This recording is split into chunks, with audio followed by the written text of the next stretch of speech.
नमस्कार, news nation देख रहे हैं आप और मैं हूं आपके साथ अदिति शाह। बिहार विधानसभा चुनाव से पहले सीएम नीतीश कुमार को बड़ा झटका लगा है। बिहार की राजनीति में नया मोड़ आ गया है। बिहार के मुस्लिम संगठनों ने मुख्यमंत्री नीतीश कुमार की इफ्तार पार्टी का बहिष्कार कर दिया है। उन्होंने एनडीए की इफ्तार पार्टी में भी शामिल होने से इनकार कर दिया है। माना जा रहा है कि इस कदम से बिहार में मुस्लिम वोटों का समीकरण बदल सकता है और आगामी चुनाव में एनडीए के लिए मुश्किलें खड़ी हो सकती हैं। राजनीतिक विश्लेषकों के अनुसार इस घटनाक्रम से महागठबंधन और खासकर तेजस्वी यादव की आरजेडी को फायदा मिल सकता है। दरअसल बिहार के कई प्रमुख मुस्लिम धार्मिक संगठनों ने सीएम नीतीश कुमार की इफ्तार पार्टी से दूरी बना ली है। इन संगठनों का कहना है कि जेडीयू ने केंद्र सरकार द्वारा प्रस्तावित वक्फ संशोधन विधेयक 2024 का समर्थन किया है, जो मुस्लिम संपत्तियों के संरक्षण के खिलाफ है। इसी के विरोध में संगठनों ने इफ्तार पार्टी के बहिष्कार का फैसला लिया। इमारत ए शरिया, जमियत उलेमा ए हिंद, जमियत अहले हदीस, जमात ए इस्लामी हिंद, खानकाह मुजीबिया, मुस्लिम पर्सनल लॉ बोर्ड और खानकाह रहमानी समेत कई बड़े मुस्लिम संगठनों ने इफ्तार पार्टी से किनारा कर लिया। इन संगठनों ने सीएम नीतीश कुमार पर आरोप लगाया है कि वे धर्मनिरपेक्ष शासन की बात करते हैं, लेकिन बीजेपी के साथ गठबंधन कर अल्पसंख्यकों के अधिकारों को कमजोर कर रहे हैं। मामले पर आरजेडी प्रवक्ता मृत्युंजय तिवारी ने क्या कुछ कहा है, उन्हें भी सुनिए। देखिए, ये तो होना ही है। जो भाजपाई जो भाषा बोल रही है, भाषाई आतंक फैला रही है किसी धर्म के खिलाफ, ये जग जाहिर है।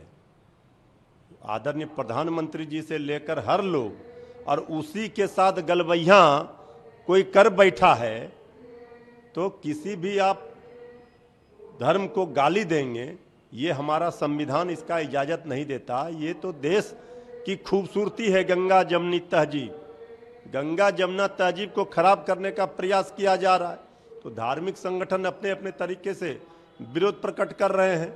आदरणीय नीतीश कुमार जी का सेकुलरिज्म तो तार तार हो गया, बीजेपी के सामने नतमस्तक है। तो बीजेपी की जो भाषा है नफरत वाली, मार काट वाली, दंगा उन्माद फसाद वाली, इससे कौन उनके साथ रहने वाला है।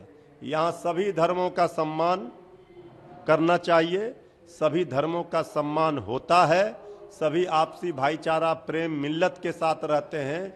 इसलिए यहाँ कहा गया है सारे जहां से अच्छा हिंदुस्तान हमारा। लेकिन भाजपा तो ये इसको खत्म करना चाहती है।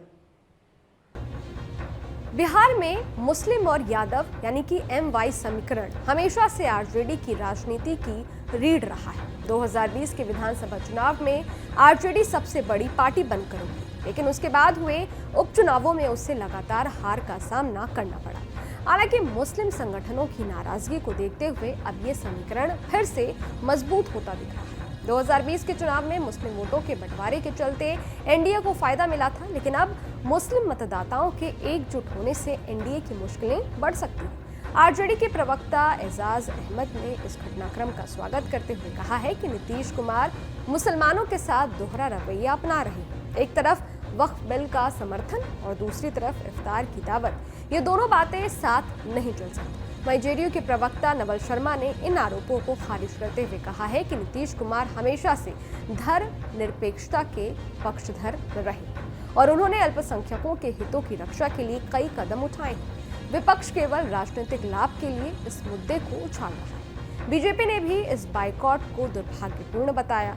पार्टी प्रवक्ता प्रभाकर मिश्रा ने कहा कि वक्फ संशोधन विधेयक मुस्लिम संपत्तियों की सुरक्षा के लिए लाया गया है, जिससे अवैध कब्जों पर रोक लगेगी। उन्होंने आरजेडी पर निशाना साधते हुए कहा कि आरजेडी सिर्फ मुस्लिम वोटों को अपनी बपौती समझती है, लेकिन अब मुस्लिम समाज भी समझ चुका है कि उसका असली हित एनडीए में ही सुरक्षित है। बिहार में इस साल नवंबर में विधानसभा चुनाव होने हैं और इस घटनाक्रम का असर चुनावी नतीजों पर पड़ सकता है। मुस्लिम संगठनों की नाराजगी के चलते एनडीए के लिए मुस्लिम वोटों में सेंध लग सकती है। इससे आरजेडी और कांग्रेस को फायदा हो सकता है। 2020 के चुनाव में आरजेडी सबसे बड़ी पार्टी बनकर उभरी थी, लेकिन बाद के उपचुनावों में उसे सिर्फ 1 सीटें मिली। 2024 में हुए 4 उपचुनाव में भी आरजेडी को करारी शिकस्त शिकस्त मिली और उसके पारंपरिक गढ़ जहानाबाद और रामगढ़ में बिहार का सामना उनसे करना पड़ा। लेकिन मुस्लिम संगठनों के इस फैसले के बाद चुनावी समीकरण बदल सकते हैं। बिहार की राजनीति में इस घटनाक्रम ने हलचल मचा दी। आने वाले